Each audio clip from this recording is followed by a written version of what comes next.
Hello everyone, আসসালামু আলাইকুম। আজকে এই সুন্দর এই জামাটাকে আমি কিন্তু আরো সুন্দর করব। তো কিভাবে আরো সুন্দর করব সেই প্ল্যানটা আর সেই ট্রিকটাই কিন্তু আপনাদের সাথে শেয়ার করব।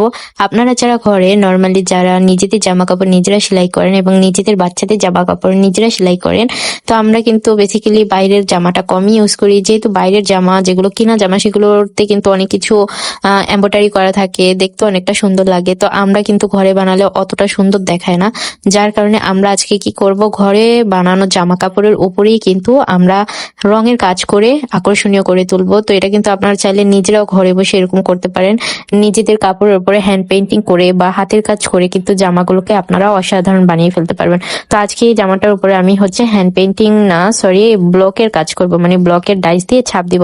তো প্রথমে আমি একটা খাতা, মানে পুরোনো খাতা আছে যেগুলো আপনারা ইউজ করেন না, একটা খাতা বিছিয়ে নেবেন। তারপর যে জামাটা আপনারা রং করবেন সেই জামাটা এভাবে খুলে নিতে হবে। আপনার যদি এটা সেলাই করা থাকে তাহলে কিন্তু আর্ট করতে অনেকটা একটু কষ্ট হতে পারে, আর যদি আপনারা সেলাই করার আগে আর্ট করেন তাহলে কিন্তু খুব সহজে আর্ট করা যাবে। তো আমি সেলাই করার পরে আর্ট করব। তো আমি দাগ দিয়ে নিয়েছি, কোথায় কোথায় ফুল বসবে সেখানে দাগ দিয়ে নিয়েছি। আমি কিন্তু রংটা আগে থেকে গুলিয়ে নিয়েছি। আর যারা যারা ব্লকের কাছে ডিটেলস জানতে চান তারা কিন্তু অবশ্যই কমেন্টে বলবেন, তাহলে কিন্তু আমি সেই সম্পর্কেও ভিডিও করব। তো এখানে দেখুন আমি একটা ফোম শিট নিয়ে নিচ্ছি, আর এই ফোম শিটের উপরে ব্ল্যাক কালার রং যেহেতু দিব, রংটা ঢেলে নিলাম। তো রংটা ঢেলে নেওয়ার পর আমি একটা ডাইস দিয়ে রং করব। দেখুন ডাইসটা এই ছোট্ট একটা ফুলের ডাইস, তো এটাতে চেপে চেপে রং লাগিয়ে নিয়ে তারপরে আমরা জামার উপরে বসিয়ে দিব।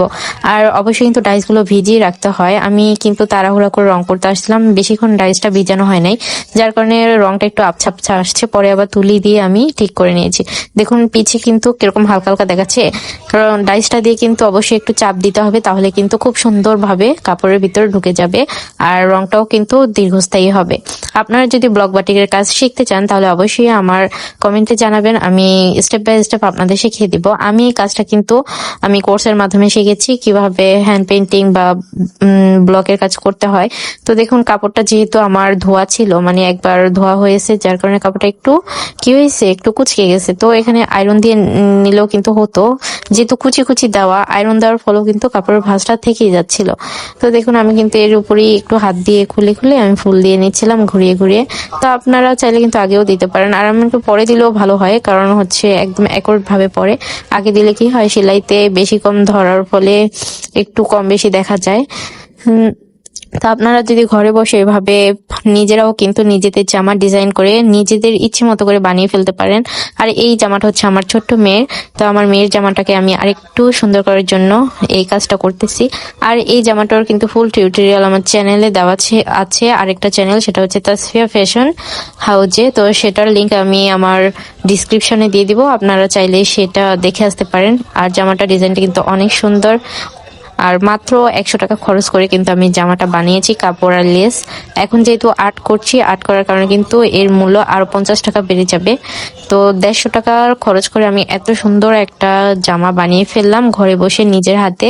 আর এরকম যদি জামা আপনার আর্ট করা হ্যান্ড পেইন্টিং করা জামা যদি আপনি বাহিরে থেকে কিনে আনেন, নিম্নে এই জামার দাম হতো 300 টাকা, এরকম আপনার কাছ থেকে নিত, ডাবল দাম নিত। আর আপনি ঘরে বসে নিজে যদি ছোট ছোট কয়েকটা ডাইস কিনে রং দিয়ে নিজের জামা নিজে ডিজাইন করেন তাহলে কিন্তু খুব সহজে করে ফেলতে পারবেন, আর আপনার টাকাও বাঁচবে। তো এই যুগে এখন আমি মনে করি সবার কাছেই রং, তারপর মেশিন, এগুলো থাকলে নিজের মতো করে নিজের জামাগুলো সুন্দর করে ডিজাইন করে ফেলানো যায়। তো আশা করি আমার টিপস গুলো আপনাদের ভালো লাগবে। আমার কথাগুলো যদি ভালো লাগে তাহলে অবশ্যই আমার চ্যানেলটাকে সাবস্ক্রাইব করে পাশে থাকবেন এবং বেল আইকনটা অন করে দিবেন, আমি যেন আরো নতুন নতুন ভিডিও ছাড়লে আপনাদের কাছে পৌঁছে যায় খুব সহজে। আর ভিডিওটা ভালো লাগলে অবশ্যই অবশ্যই একটা লাইক দিয়ে পাশে থাকবেন।